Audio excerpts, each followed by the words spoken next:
All right, I think we're live.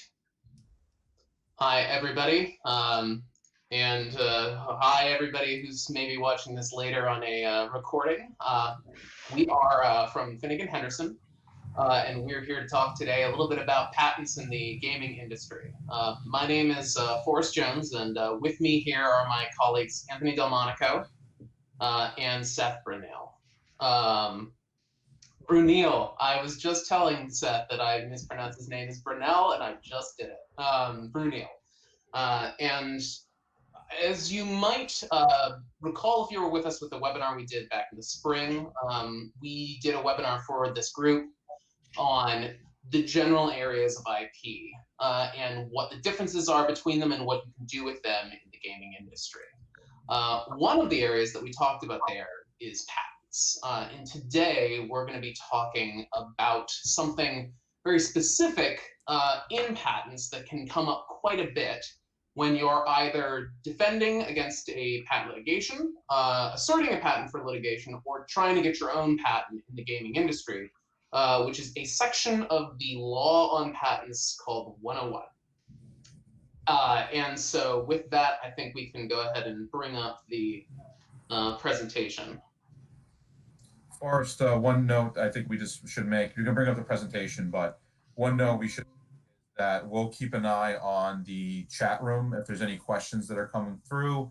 If there's something that somebody wants us to go back and consider, we'll make sure that we address it if you put it in the chat. So feel free to address us. And so I know this forum is always a little difficult to be interactive, but these type of interactive presentations always work out a little bit better. So please feel free to send questions and we'll be keeping an eye on them. That is correct. Just to go up to sort of the agenda of how we're going to be going through here for today, we're going to do a little bit of just a background of what it is that we're talking about with 101. It's also called the abstract idea problem, and you'll also hear the word Alice thrown around quite a bit if you're hearing something about this issue.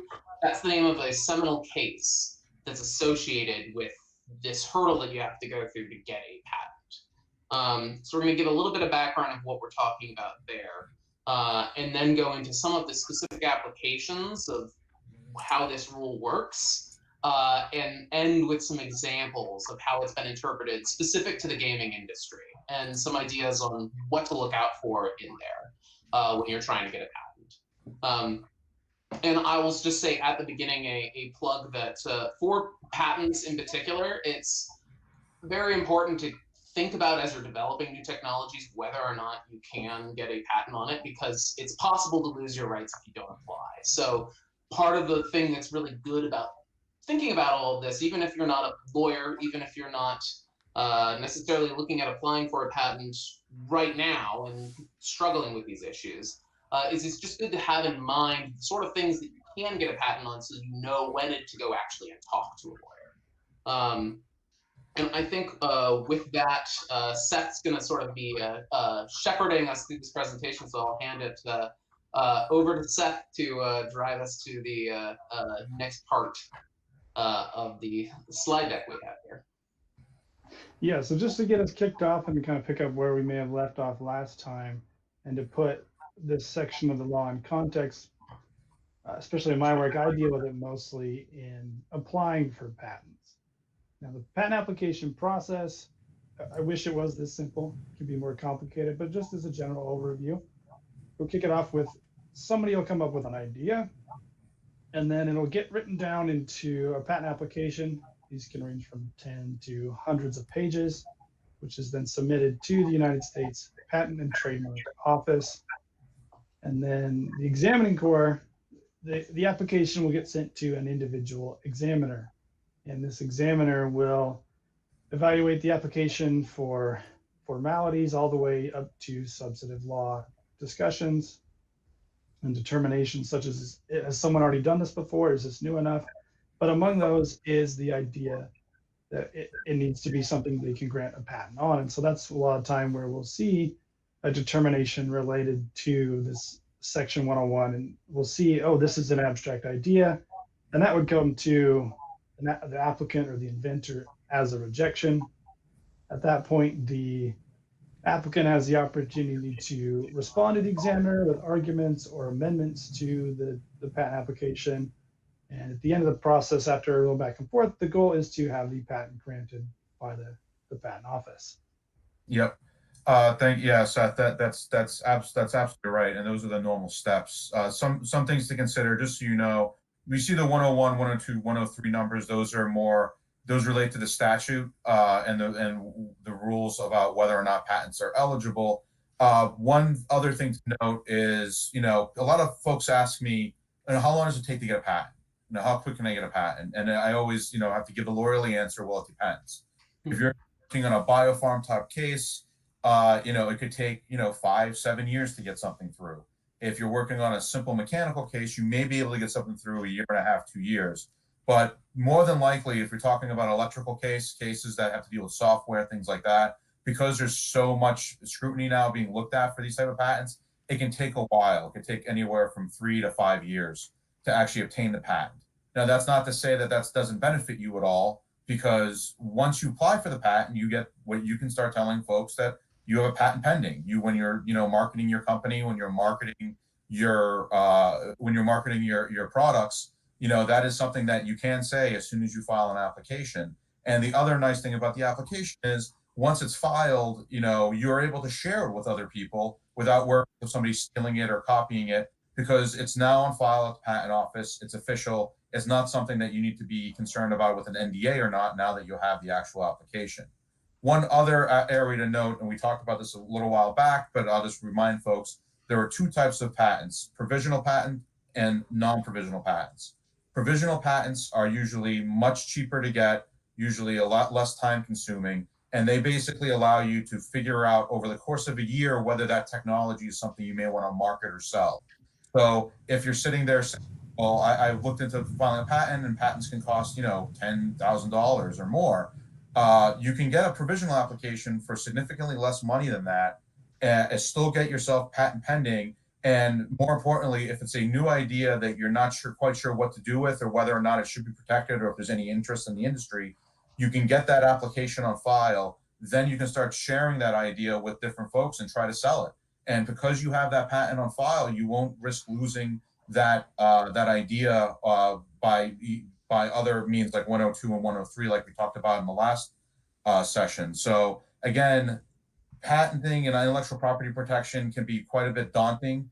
I've heard somebody recently to describe it as, you don't want to be going into it looking to eat the whale, because when you start thinking about all the areas that you want to try to get protection, it can seem very daunting. So you want to sit there, take a step back, and just take it one step at a time. But to Forrest's point, one of the most important aspects of intellectual property you need to remember is that if you don't get protection early, you may lose it.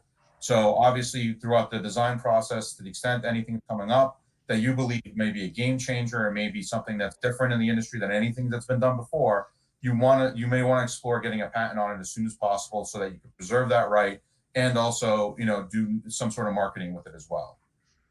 Seth, you may. Exactly, yeah. And sometimes I'll just add that sometimes it will make sense to do more than one patent related to one idea, to capture in different ways and different parts of the whale, if you will. So as part of the introduction, and I grabbed a couple examples that we could find of patents in the gaming space, and maybe highlight an idea of how this could have been an abstract idea, as Alice was still relatively new and being figured out. So this first one, the titles of patents are great, by the way. It's a method and a system for increased realism in video games. Bluntly, what someone was trying to do was take live season stats from like NFL football and load them into games, something like Madden, to update characteristics of players. They want to update Madden ratings on the fly or weekly. And so this idea could have been abstract, looking at it from the point of view of, well, you're just taking information from one place to another, or you're just updating something. And so it could be tricky depending on how it's worded, how it's claimed, how it's described, whether or not that could get through the patent office now. through 101. Which And we'll get Seth, into what we mean by abstract in just a yeah, moment. I was about to say, and Seth, you are absolutely right. So this patent, which was filed in October 2002, so 20 years ago, or almost 20 years ago, well before kind of what we're used to now, was issued in September 2013 and to a company called White Knuckle. White Knuckle then asserted this patent against EA Sports in court in California. EA Sports challenged the validity of the patent at the PTO and also challenged whether or not the patent was obvious, whether or not the idea was abstract under 101. The court actually agreed that this patent was abstract and invalidated the patent. They came out and basically said that the claims of the patent, which identify what's being protected, recite a simple internet-based method of updating the software of a sports video game. This is an abstract idea, updating software in a sports video game, and is performed on a conventional computer server network. Basically meaning that when they filed this application, all they said was, all they claimed was updating the statistics and putting into a video game. They didn't really provide any sort of novelty on how to do it, what technology to use, anything aside from just using a server, using some sort of a processor, and that's it.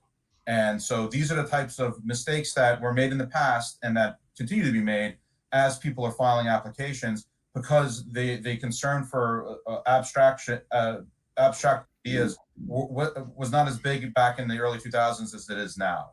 So actually a great example of a patent that when you hear us explain it, sounds pretty doesn't sound very novel, doesn't sound very clear, or something that's new. And in fact, the court found that that's something that was abstract. Yeah, and the other patent up there, one of the other categories of abstract ideas or something that wouldn't get through the patent office under section 101 is actually just the rules for a game.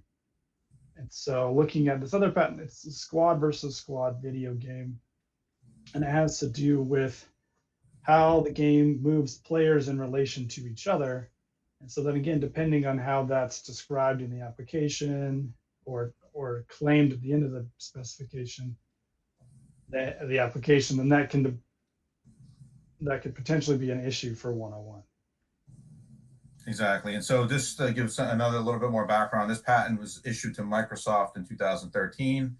And basically it was set basically to try, the idea of the patent was essentially to allow multiplayers to jump in during a game and not just one player be directing a sort of a squad type game. This patent has not been challenged at the PTO, nor has it been asserted in district court. So it's still a valid patent and it's still out there, but you never know what may happen in the future. Yeah. I think within the amount of time that we've spent mentioning 101, it might be good to get into a little bit of the text of what it is exactly we're talking about here.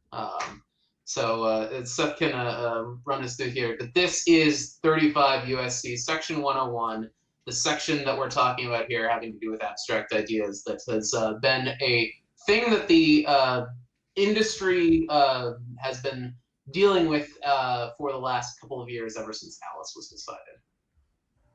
Yeah, so we've chopped it up a little bit on the screen. There's whoever invents or discovers, so that'd be you, any new or useful process, machine, manufacture, or composition of matter, or an improvement can get a patent, subject to requirements of this title, meaning all the other laws are still in effect. And then actually the courts have interpreted these process, machine, manufacture, or composition of matter to exclude these exceptions, which are abstract ideas, products of nature, and laws of nature or natural phenomenon. So real quick, you couldn't patent something like lightning or earthquake. I wouldn't know how to write that either. And then products of nature, you can't just find something and patent that. Also, abstract ideas, they're a little squishier. I think the best way ever is that you just can't patent an idea in and of itself.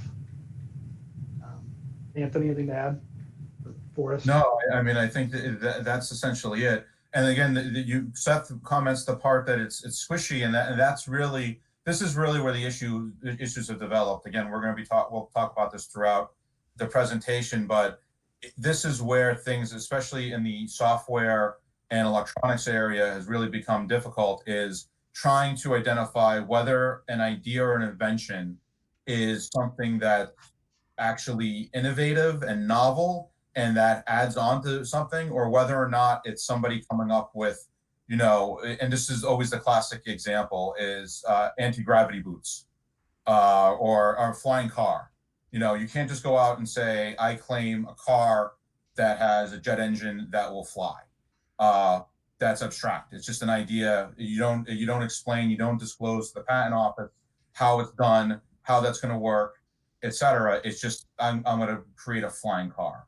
Yeah. And that's where the line usually gets drawn, or on a high level, that's where a line gets drawn with these type of patents. Which again, it's one thing to come up with an idea. The next thing is to implement it. And when you're getting a patent, it's a deal with the government where you're getting a monopoly on this technology for the next 20 years. You're preventing anybody else from using this technology, or if they do, they need to pay you some sort of royalty or some sort of lost profits, however it works out, to use this technology. And so to make that deal, you have to have something that you're disclosing to the public that is novel and that can be used. And again, having an idea like the flying car is not really is not gonna pass the abstract idea bar that we're dealing with. To give a little bit of a history lesson before we get into the next slide, to give some context as to why this fight over what an abstract idea is or not, and this specific test we're going to talk about that was articulated in the Alice case is so important. You have to keep in mind most of these laws were all written initially a long time ago, and actually the grant of a patent is in the U.S. Constitution. So when we were sort of coming up with the idea of what a patent is, a lot of times, like for a machine or manufacturer, that had a very clear context in the 1700s, 1800s of, okay, I have a machine that I have built out here, and it's pretty clear what that is. One particular machine disrupted a lot of how we sort of look at patent law, and it's taken us a very long time, and we're still not quite there on articulating how we're going to deal with it. And that machine is the computer. With the sort of rise of computing in every aspect of our lives, including video games, there was this glut of people applying for patents where they're sort of taking an idea that people were doing and then just saying, the thing that's inventive here is that I am now using a computer to do this thing. And for a while, a lot of the tests that we'd sort of articulated for dealing with the abstract idea, judicial exception of we don't want to give you a patent on something that's just an idea, wasn't really doing a very good job of dealing with those patents. Because one of the tests that people really relied on was this machine or transformation test, which is just that basically, is there a thing here associated with the idea? Well, there's a thing associated with the idea. It's the computer. And so that didn't really work very well. And we went through a couple of iterations of trying to come out with a test that would sort of give people guidance as to what an abstract idea is. And the Supreme Court in Alice finally came up with one that seemed to stick. It could still change in the future. But for now, we have this two-step test, which Seth will hit on now with this slide here. It's these two steps to try and figure out whether or not something is part of this judicial exception of an abstract idea. Yeah, and so this is used by the Patent Office and the courts to figure out if you're claiming simply something that's an idea or if you've actually provided an invention. And they start out by just classifying your patent as a process, machine, manufacture, or a composition of matter. If it's one of those things, it could potentially have an abstract idea, so we keep looking. And then what we'll look at is the claim directed to one of these exceptions, like an abstract idea. Now, the claim is a part of the patent. It's usually at the very end. You spend 10 to 50 to 100 pages explaining your invention, how it works, what it does, what it can do, how it all fits together. And then the claim is what actually stakes the fence around your intellectual property. It's the steps of a method that you use or the parts of a system. And so the claim will see if the step of the test will look at what you've claimed and whether that's directed to an abstract idea. And then whether or not it's directed to it, if it's not directed to an abstract idea, then it can proceed to be allowed. Or if it does return an abstract idea, it's not completely rejected just yet, but there's the step 2 of Alice and Mayo is to see if there's anything else in the claims that recites additional elements that recite significantly more than the judicial exception. So thinking of maybe the example of our the football game updating stats.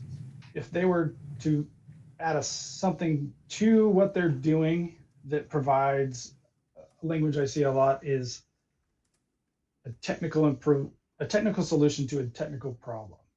So if they were able to do it faster, more efficient, or differently than had been done before, then that could save them from being rejected as an abstract idea. And Forrest can take it. Yeah, I'll just add, if the language of those steps seems difficult to parse a little bit on first blush, you're not alone. The courts and lawyers have spent a lot of time and effort over the last couple of years trying to figure out exactly what those steps mean. One of the best ways to sort of understand, and we'll get into this in a bit, understand what is or is not an abstract idea and what does or does not qualify as more for that second step is to look at examples. It's usually a lot easier when you're talking about the specific facts of a case to work out what is and is not going to be an example of something that's an abstract idea than to talk about it in the abstract. But by sort of regimenting the steps of determining abstract ideas, we're hopefully getting to a place where it's a lot clearer what can be patented, but at the same time, we're trying to knock out all of the sort of bad patents that were becoming a problem, that were just applying general things that everybody was doing, a lot of times what we call business methods, just to a computer. That we don't want to give a monopoly to someone to do that because it's like fundamental to how industries work, and it's not just an idea someone actually came up with. And so I guess with that, we can move into some of these specific examples of sort of describing what we mean by these abstract ideas. Yeah, so the courts and the patent office have kind of given us a few sections and subsections of examples, like mathematical concepts, certain methods of organizing human activity. That's one we see a lot. It's another really squishy term, but it can be relevant to the gaming industry, especially as it relates to managing relationships or behavior between people. And sometimes just saying, managing relationships between people online isn't quite enough to be non-abstract or to be patentable. And then mental processes is another one where they can simply, if you have an idea and you're doing it with a computer, a lot of times they'll look at the patent office will look at it, and if they can just remove the computer and still do it, then it can be an abstract idea or just a mental process, something you can do in your head. So just to go back, so just so you know, we're if you haven't guessed already, we're not going to be focusing at all on products of nature, laws of nature, and natural phenomena. These type of issues are not. We have not come across them in our work with different our different gaming clients. So we're going to put that aside and just focus on the abstract idea for now, just so we can give you a little better idea of what we're talking about. Thanks, Seth. I want to go to the next slide.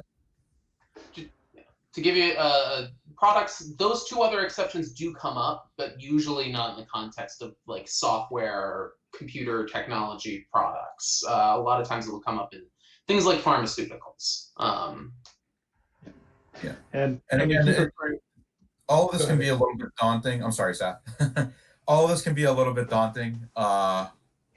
We're sort of doing these type of presentations in a group where we can see each other a little faster. We can see who's talking. But anyway, all of these, I know this is all a little bit daunting, and a lot of folks may just throw their hands up in the air and say, well, why should I even bother? And that's not necessarily the attitude you want to have, because again, if you are developing a novel, idea, or you're modifying an idea to make it either easier or better or more efficient, there are ways, and we're going to talk about that, there are ways to protect it. But these are just some of the speed bumps that you're going to come across. And going back to that first slide where we talked about the process, when you're negotiating with the patent office examiner trying to obtain a patent, these are the kind of hurdles they're going to throw at you. They may claim something's a mathematical concept. They may say, oh, this is a mental process, something that could be just done on pen and paper. That this isn't something that should be patented. So you really need to think ahead when drafting your application to make sure that you are thinking about these issues that are going to come up, so that you have enough information in the actual patent application to overcome the rejections that you're going to get. And because once you file that application, that is all that the examiner can use to rely on in order to the examiner can go and get prior art and look at what other folks have invented in the past. But when negotiating about your patent, all the examiner is going to be able to use is what's in the patent. So if you leave out a critical piece of information that's going to maybe get you over the hump to actually get patentable subject matter, you're going to be in some trouble. So that's why in drafting your application, you need to be thinking more, be a little bit more aggressive with what you're putting in there to make sure you can get over these potential issues. I'm sorry, go ahead, Seth. Yeah, no, I was just going to add that we keep referring to software and computers because we'll see these come up a lot more in that area. It's hard for someone to submit an application for like a new joystick or controller or piece of a console, and that'd be abstract because it's actually a physical object you can touch, manipulate, and it won't fall into this categories. And then just to highlight a few of these mathematical concepts, formulas, equations, those you can see a lot, but as long as you're using that in a new way or using the result to do something to solve a problem, even if the equation's known, those can still be useful. Patentable. And then certain methods of organizing human activity. One of the examples I thought of was even just how players interact online, or even commercial or legal interactions that could refer to experience points, loot boxes. So if you're trying to patent something in that area, then some forethought will definitely save headaches down the road. Okay, and then on to the next one. So here we have a couple cases highlighted. We're going to walk through a few cases. And again, these are examples of guidance and pitfalls to avoid. The CAFC is the Court of Appeals for the Federal Circuits. All patents are litigated in federal district court. And if it's a patent case, it'll get appealed to the Federal Circuit, and then it can go all the way up to the Supreme Court. But the Federal Circuit does provide a bulk of the guidance. And so in this Enfish case, it was helpful for them to clarify that just because it's software does not mean that it's automatically abstract. Because a lot of patents were falling. And I'll add on Enfish, there was a lot of commentary when Alice first came out about basically whether it was the end of all patents having to do with software. And so Enfish does get cited a lot for this proposition. Basically the idea that just because it's directed to software does not mean that you're out, like that you cannot get a patent on it. There's another case that also gets cited a lot, TLI, which sort of is sort of the opposite proposition, which is where we'll see in some of these examples that just because you add a computer, and what I was talking about before, doesn't mean that you're going to get away from being patentably being abstract. But this area of technology is still available for patent protection. And we'll talk specifically about micro, because that is a gaming case a little bit later in the presentation. Oh, yeah. But just quickly, micro did explain that the things that the examiners are looking for, the courts are looking for to overcome any argument that it could be an abstract idea. They're going to look at the claims, and they're going to look, but they're also going to look at the entire application as a whole, the specification. It's helpful if it's in the claims, specifically during when you filed an application and the examiner's looking at it, because that's the bulk of where they spend their time. But they will consider that in light of the entire application, your figures and your big long explanation, to determine whether or not there's technical improvements disclosed in your application. Yeah, and just as a refresher on the elements of a patent, patents really are broken down into two big areas, the specification and the claims. And we will talk a lot as patent lawyers about these different areas and mention them because it's sort of just ingrained in us. But if you're not as familiar, those terms can be a little confusing and people can sort of combine the two. The specification is the description at the beginning that talks about what it is that you invented, and it needs to have a lot of requirements of what specifically needs to be in there, but it's usually a lot longer than what we're talking about with the claims. Specifications can run somewhere between like 5 to as many as 70 or 80 pages. The claims is a separate part at the end that breaks out the specific legal protection that you were asking for. And the language in that gets scrutinized a lot and is the legal protection that you're entitled to. And so really what Seth's talking about here for the difference between them is that the claims, because it's a legal thing, it's a legal construct, it's talking about what protection you're given, but it doesn't need to specifically list out exactly how you do all of the things in there. That's what the specification is for.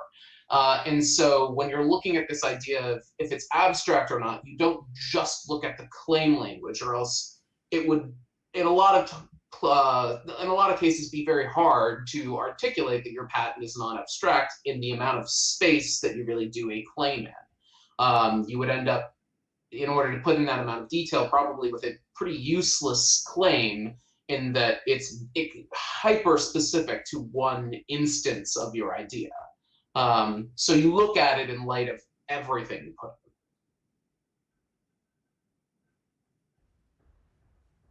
in. Right. I'm sorry, just to make a note, what Forrest just said. To keep in mind, I guess the easiest way I always explain it to clients is the claims are the metes and bounds of your property.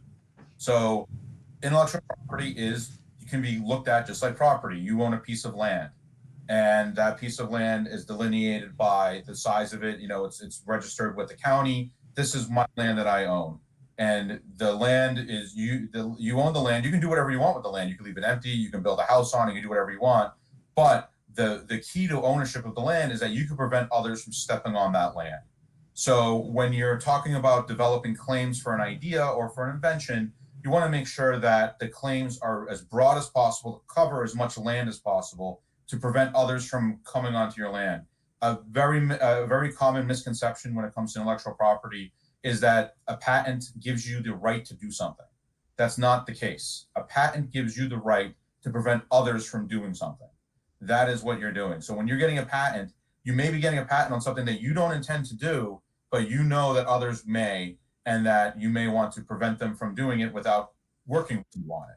So keep that in mind as you're, coming up with ideas. You don't have to get a patent to do something necessarily, but you will have to get a patent to prevent others from taking your idea and doing something with it. Thanks, Anthony.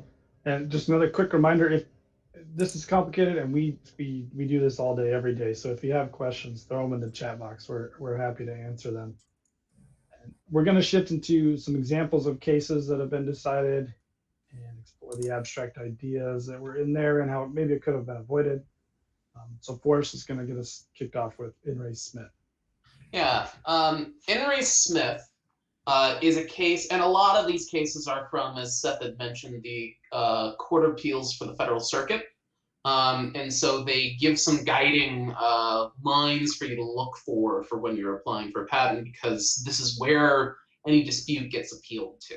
But in re Smith, the patent at issue was about this new gambling game that's sort of a version looking at the claims of blackjack, but it's a unique take on how the game is organized. And all of the claims that we're talking about here are all these process or method claims by which it's the steps that you do to play the game. And so, without going through all of the procedural background, this got up to the Federal Circuit, and the question was whether or not a claim on the way that this gambling game is played could be patented. And there, the game was found to be an abstract idea. A big thing that the court focused on is a lot of the steps involved were things like shuffling a standard deck of 52 cards, placing a wager on a specific result. These were all things that by themselves were just an abstract idea of something that people have done for a really long time. The thing that they looked at as trying to be unique was putting them into this particular rule set. But from what they were looking at there, that wasn't enough to get it past the hurdle on abstract ideas. It does mention in there that not all inventions in the gaming and in this context, that's both gambling and games in general, are foreclosed from patent protection under 101. So it's not breaking out the entire category. But if you're going to be trying to get a patent on a game rule, a way of organizing the game of if this happens, the sort of thing that you would write down if you were doing a board game in the board game rules there, it's going to be very hard to do that. I will mention, as a point of interest, though, from this case, while there were some claims that went up to the Federal Circuit, there were actually some other claims that had already been issued that were very, very similar, but just applied the games in the context of a video game version of the game. And those got issued. Now, they weren't challenged, and this was early on in the way that all of this was built out for abstract ideas. So I can't tell you whether or not, if they're challenged, they would be found to be abstract. But if you're going to be looking at anything with game rules, something that you want to try and do is really figure out a way that it's applied in a unique manner. And I'll also mention, as an example of something that may or may not, to my knowledge, I don't think it's been challenged, work for abstract ideas for sort of a game rule would be if you tried not so much to look at a rule, but a mechanic. And something that I think I would point to as a distinction there is BioWare actually has a patent that they put out on, if you've ever played Mass Effect, or Dragon Age, that dialogue selection mechanic as a way of speeding up the game and letting you pick dialogue options without having to read through the entire options. It would organize it into specific quadrants on the wheel and let you pick that quickly. And they were able to get a patent on that. Now, looking at it for whether or not it would be abstract under 101, that's an open question, because when they applied for it, I believe that was before the Alice rules were sort of put in place. So looking at that, if you were going to try and apply the rules, you try and figure out whether or not this new way of organizing this mechanic on here adds something more. Which I can see an argument for both sides there, but I'll also mention in Smith, this specific example they gave was maybe there'd be a potential invention if you made a new set of cards or a new way of rolling dice or like a mechanic that you could apply to a game. I will say, I think it would be very hard at this point to do a patent on a new deck of cards specifically, for a lot of other reasons. But that's really where you want to sort of be looking at if you're getting into these rules area, like what was going on in Henry Smith. And then unless Seth or Anthony has anything further, I'll talk a little bit about the next case we have in here, which I had previewed a little earlier, which is Micro. This was a rather big case, actually, and has been cited a lot since then because it's one of the best examples of how you can get a patent in this area, in the area of software and games specifically, even where it gets into these questions of whether or not there's an abstract idea. And so for this patent, without getting into a lot of the specifics on the technology, it had to do with automating the animation process. They had some very specific call-outs in the specification about how you would do this using these morph values and applying them to where, when you're trying to animate speech, taking what it is that the transcript of what it is you're going to have the character say, and then applying it to all these different values to get the interaction between different mouth positions that would go from one phenome to another phenome, which phenomes being the sounds that you make when you're making a word. That was challenged by a lot of these companies that Micro filed this patent against, and it went up to the Federal Circuit on the question of whether or not this was abstract. And they found that it wasn't. A big part of the reason why, and really I think the next case we're going to talk about, Recognicore, sort of illustrates the other side of this, has to do with a lot of that detail that they put into the specification.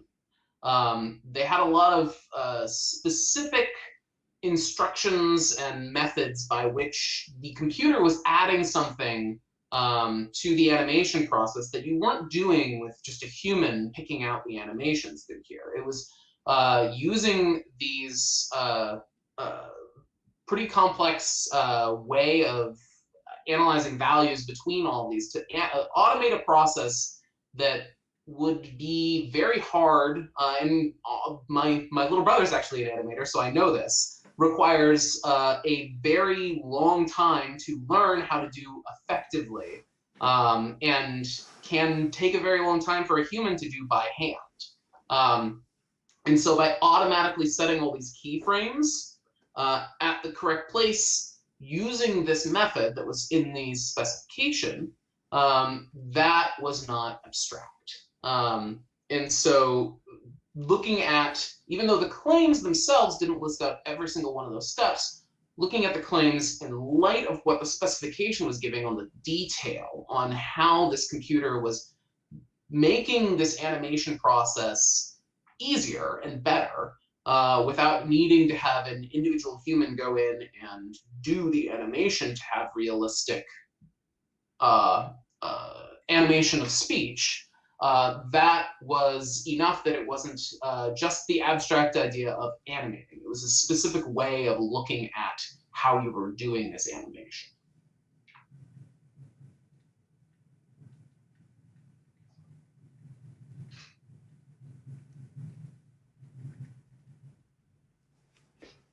Yeah, so that was an example of one that was able to overcome a 101 challenge.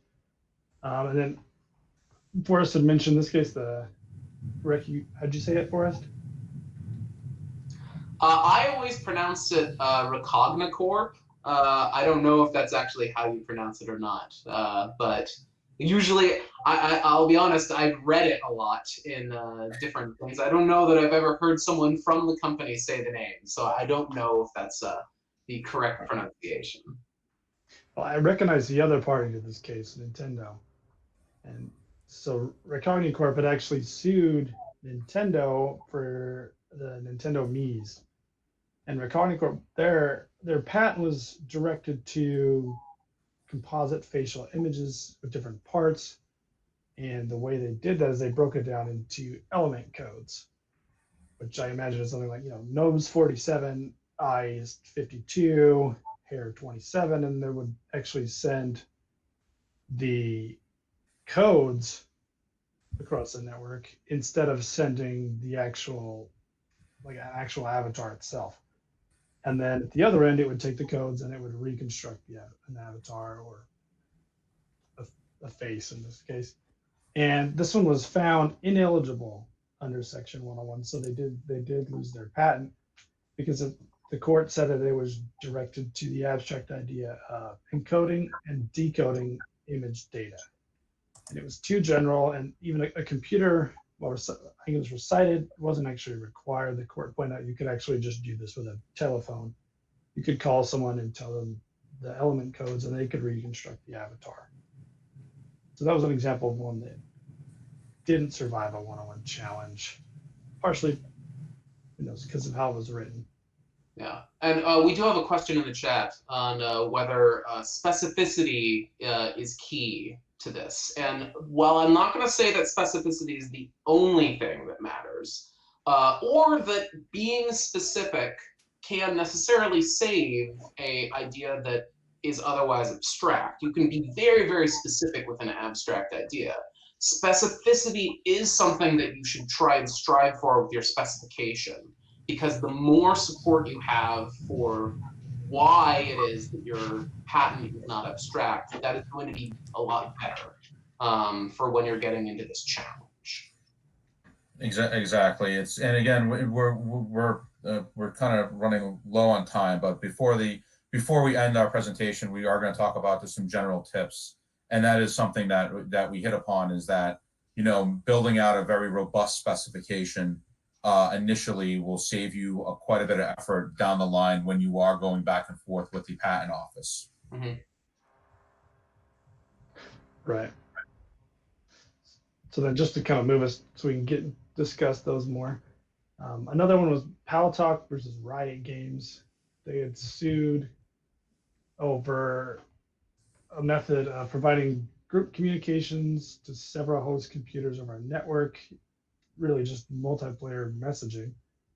And this one failed the rejection was that they were merely using the computers as a tool to communicate. But Paltalk was over to overcome because the claims were rooted in the computer technology to overcome a problem specific to the realm of computer networks.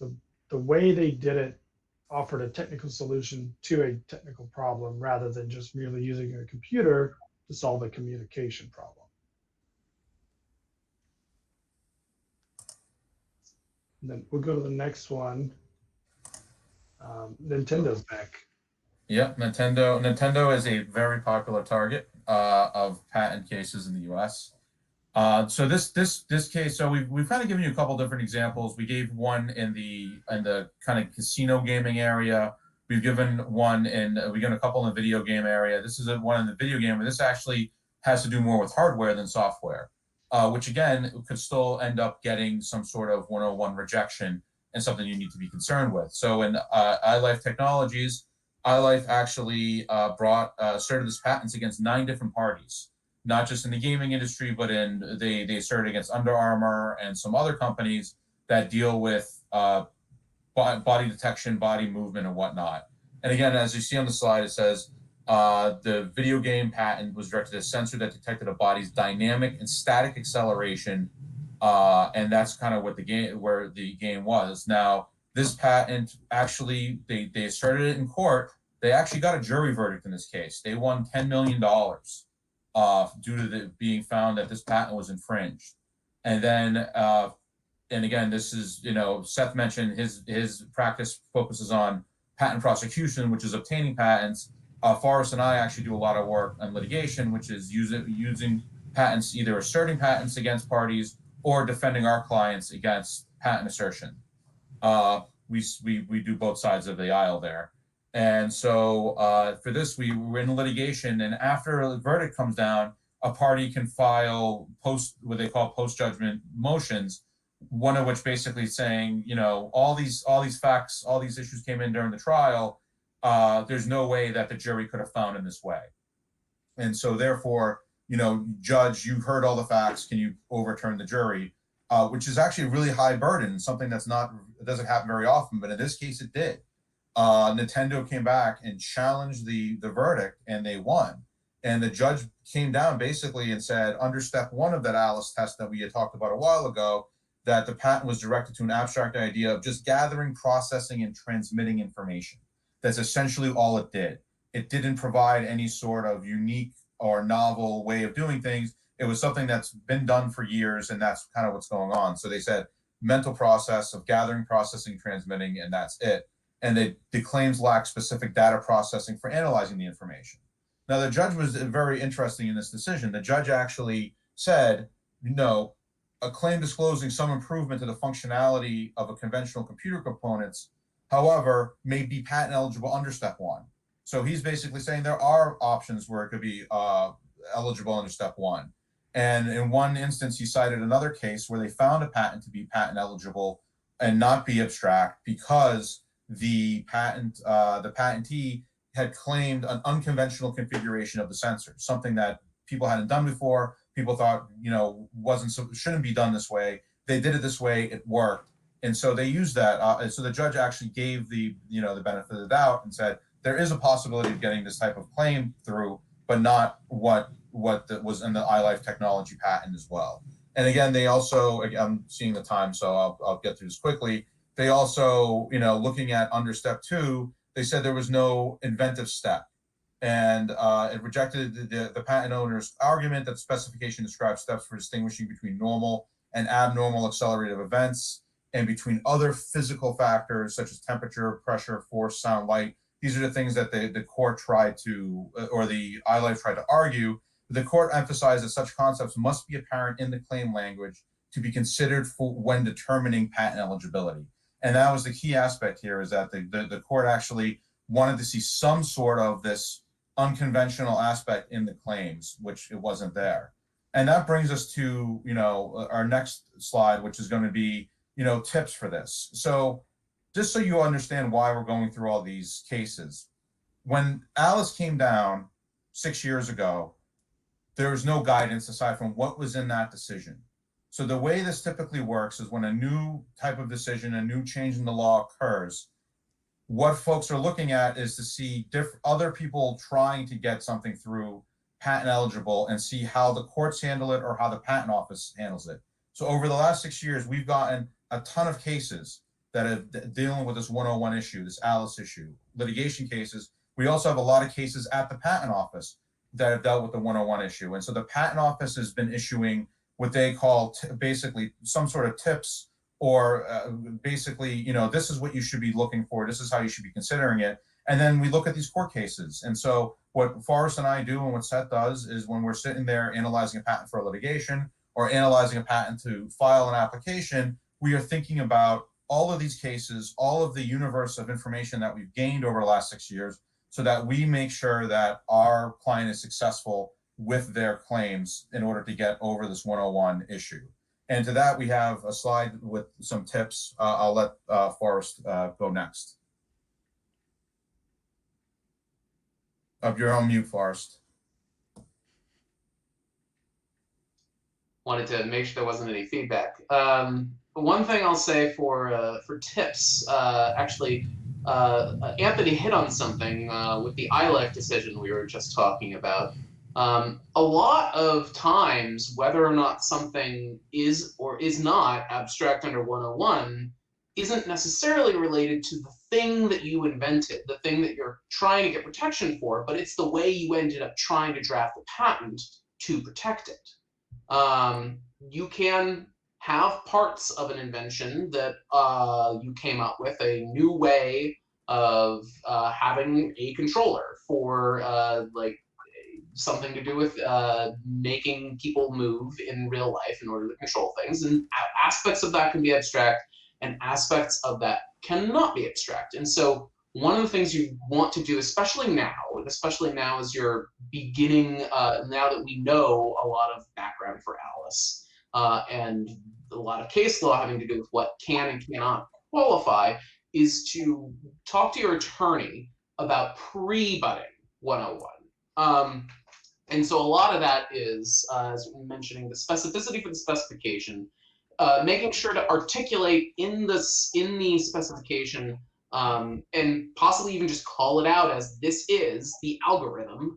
If you're going to be doing something involving a computer, to say, look, here is the specific things that we are doing through here, and these were not conventional, and they are specifically improving the way the computer operates, or whatever it is that you're looking at here, and sort of just going through the way you're writing what it is your invention is, and keeping in mind the fact that whatever it is, if it has to do with a computer nowadays, is most likely going to be challenged under this statute.